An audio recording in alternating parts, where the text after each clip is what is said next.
You are listening to the Religica Theolab podcast in the Center for Ecumenical and Interreligious Engagement at Seattle University. Today, Center Director Dr. Reid Trice speaks with Seattle University President Eduardo Peñalver about the importance of his new presidency at SU, about how the university curriculum works to foster higher empathy IQ in society, and about looking forward. Take a listen.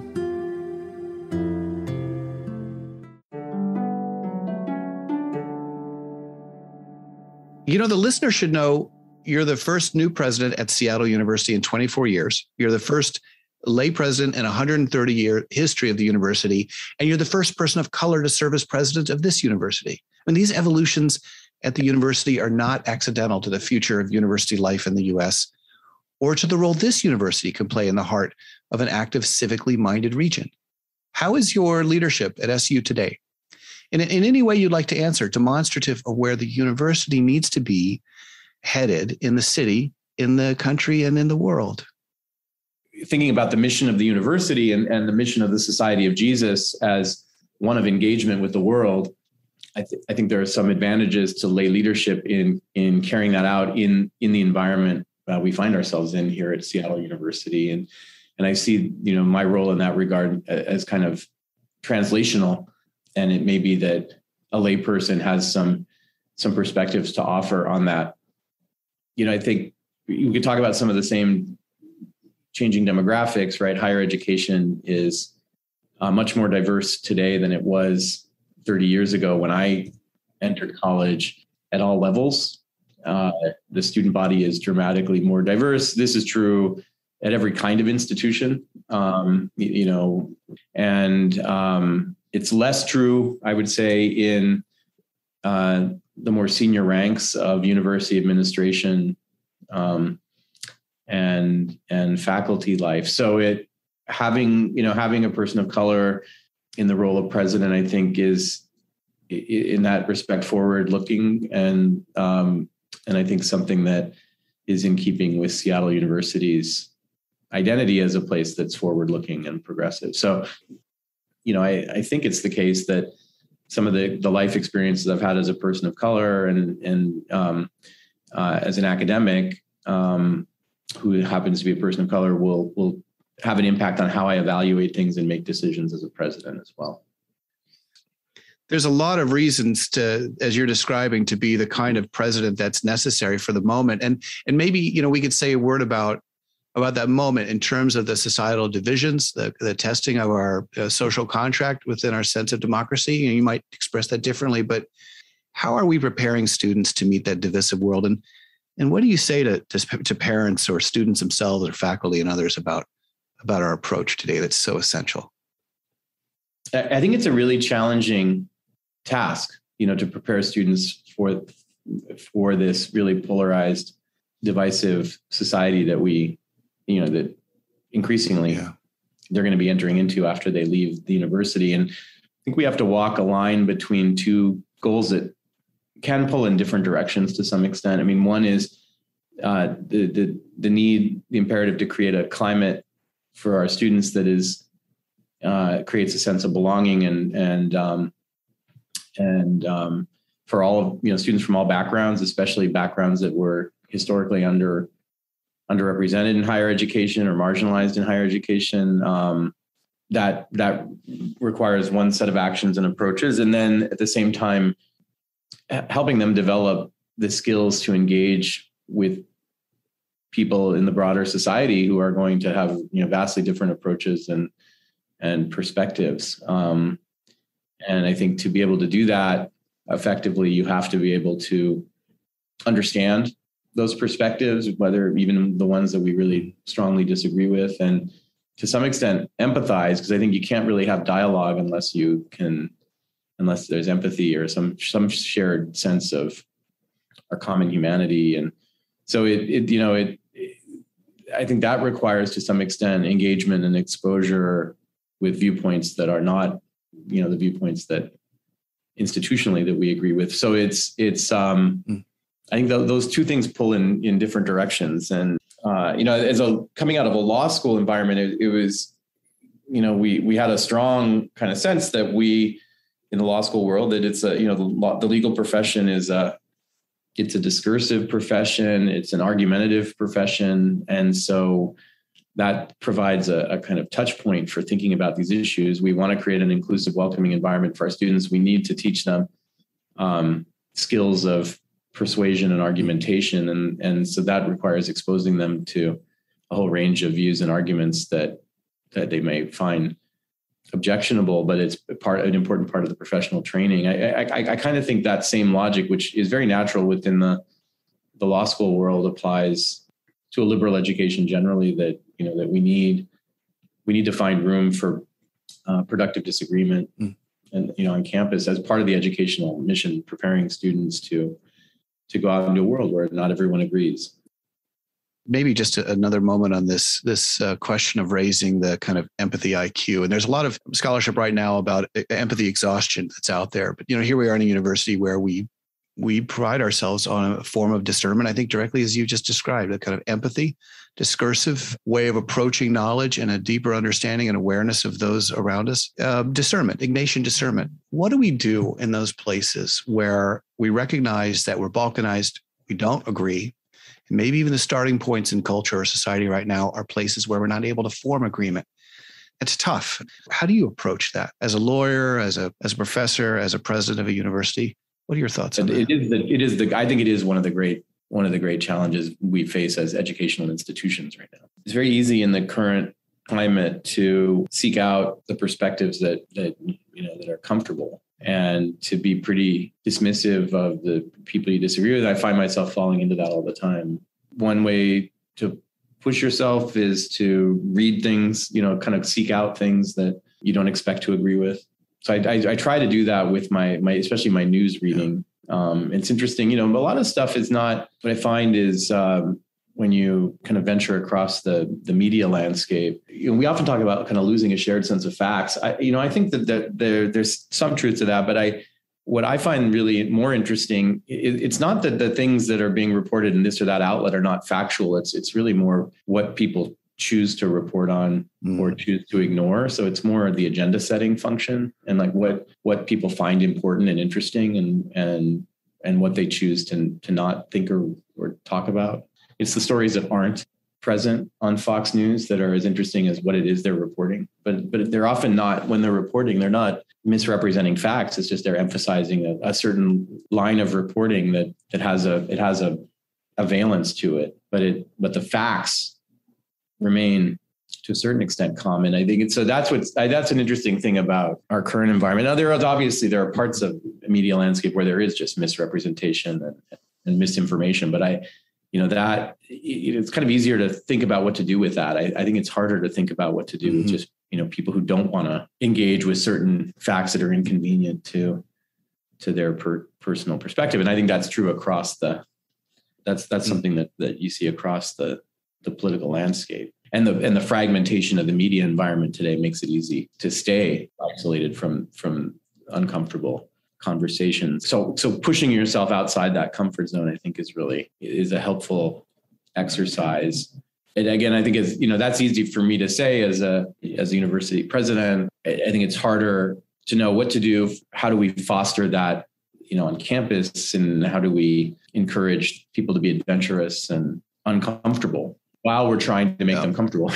So it's like, how do you structure that in ways that are productive and not alienating? That's a challenge. I don't have a magic answer to that. And I think it really depends. It's going to differ a lot based on the age of the students we're talking about and what they've chosen to study. And so the different ways to approach that probably from within different disciplines.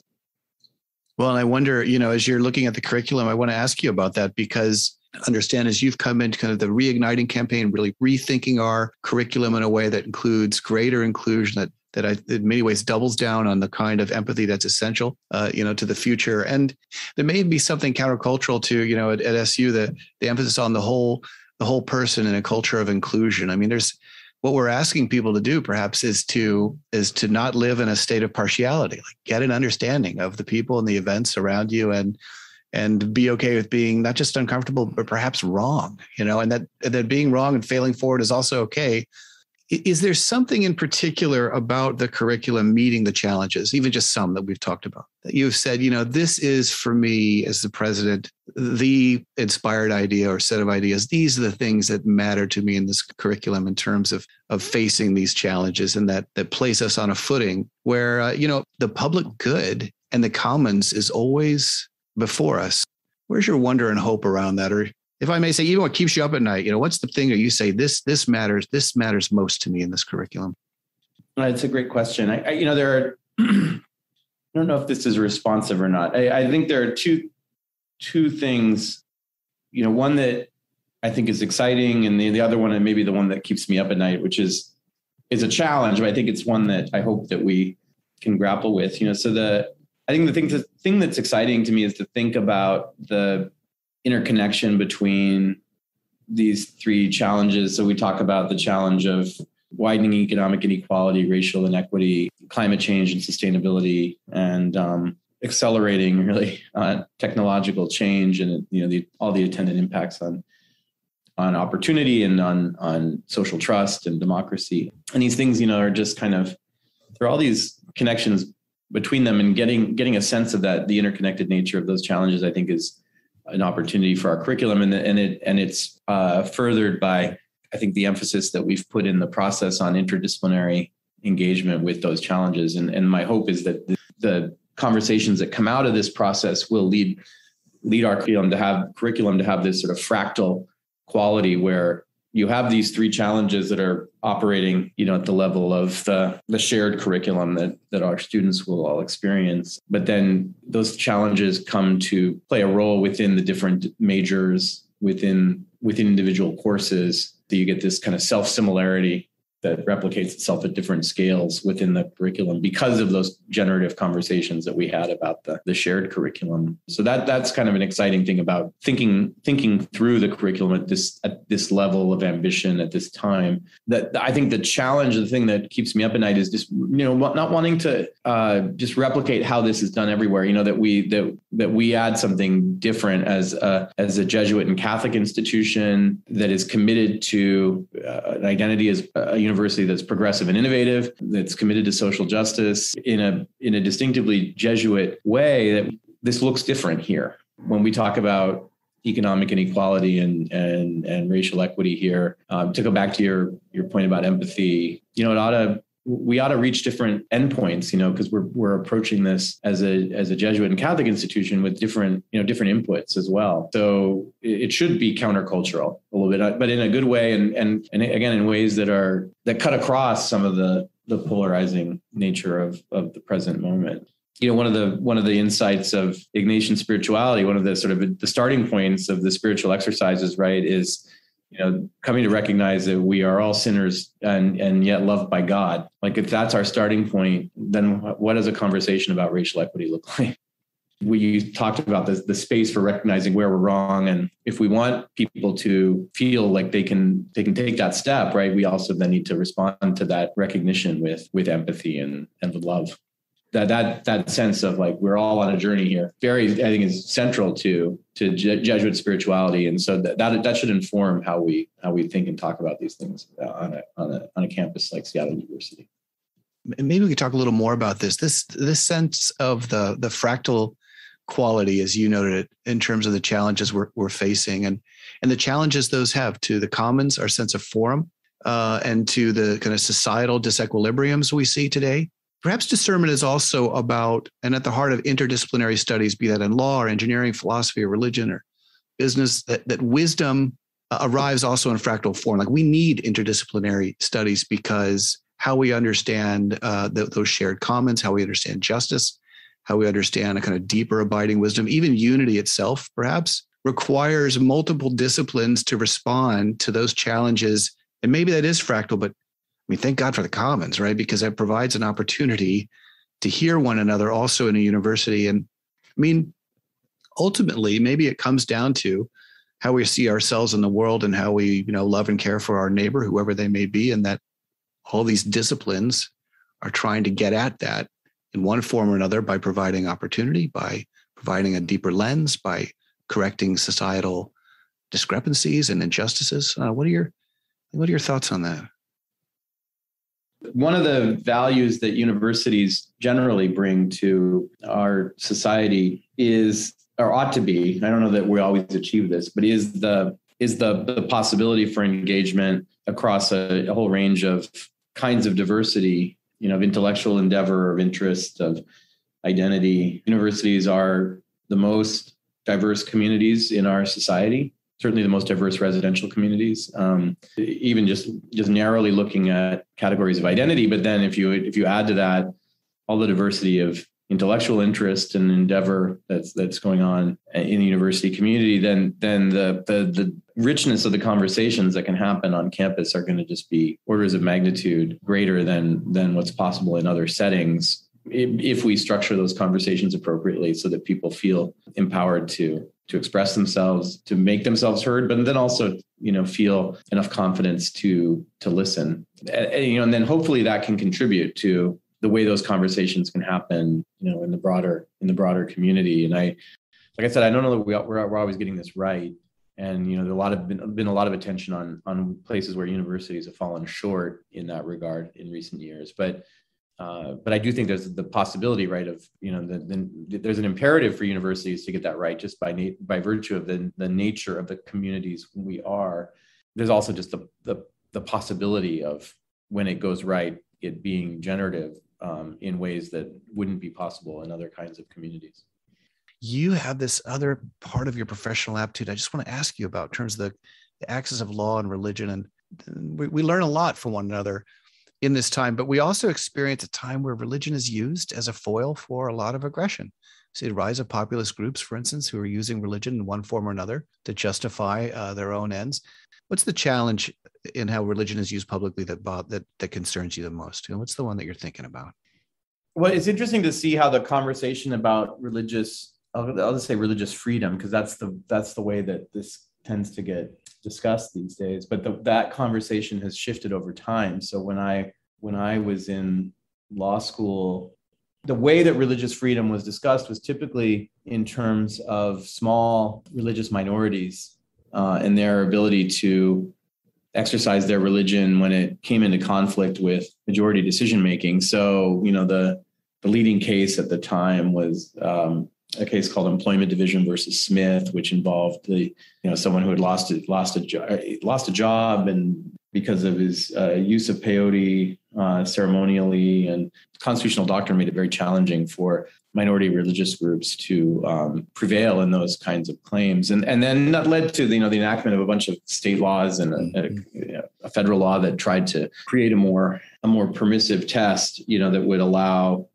courts to mandate exemptions from generally applicable regulatory systems when they kind of came up against these, what were, I think, always conceived of as minority religious, views. It was always these groups like the Amish or Hasidic Jews or Native American spiritual traditions that would, just come into conflict with these broader regulatory structures, public school systems and things like that. And anyway, that was the way it was framed. And then increasingly now I think what you see is that structure, that more permissive approach that state legislatures implemented in response to the Smith case, getting deployed on behalf of large and fairly influential religious communities. This has gone along with a tendency of, what I would call the majority religion, Christianity in the United States to describe itself as beleaguered or under assault, or being oppressed by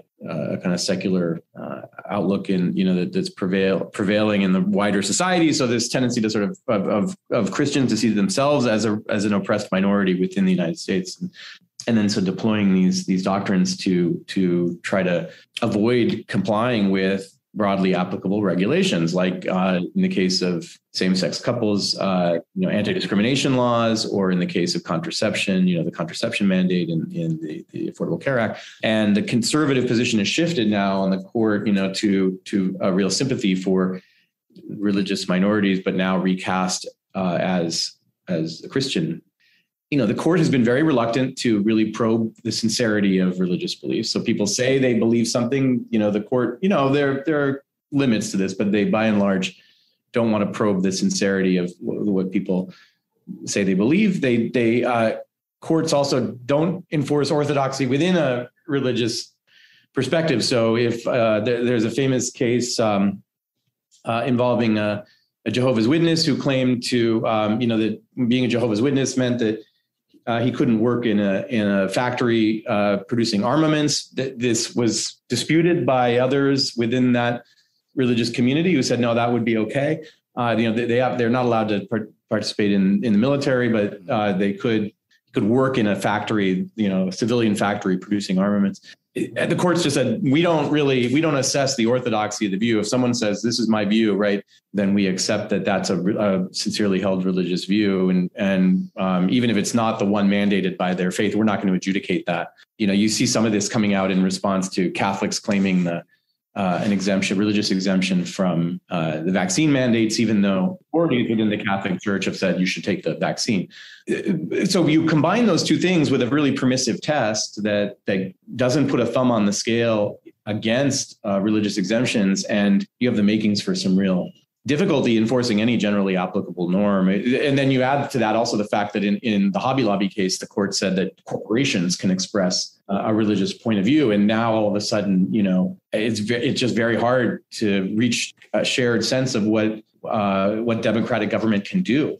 I do think that universities are a place where those conversations are uniquely capable of happening, right? In part because of our shared commitment to the academic enterprise and to intellectual engagement. And if those conversations can't happen on a university campus, then they can't happen anywhere. Let's end where we began with this new presidency. What's next?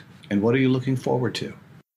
As you started with, following a president who was in this role for 24 years and was in many ways the face of Seattle University to this community. But I think that's an opportunity also to reintroduce Seattle University and maybe elevate some other voices and so that there's not just one face of Seattle University, that there are many faces of Seattle University, but what we share is a common set of commitments and to this vision that we have of being an innovative and progressive Jesuit and Catholic university, and to everything that kind of goes along with that in terms of the rigor of our thinking. And so I'm trying to kind of, as a new person, new member of this community, new person in the wider community, to be thoughtful about how I do that and make sure that in all my engagement outside the university that I'm representing Seattle University well, but also bringing in those other voices and bringing people along. That's great. That's thank you for that.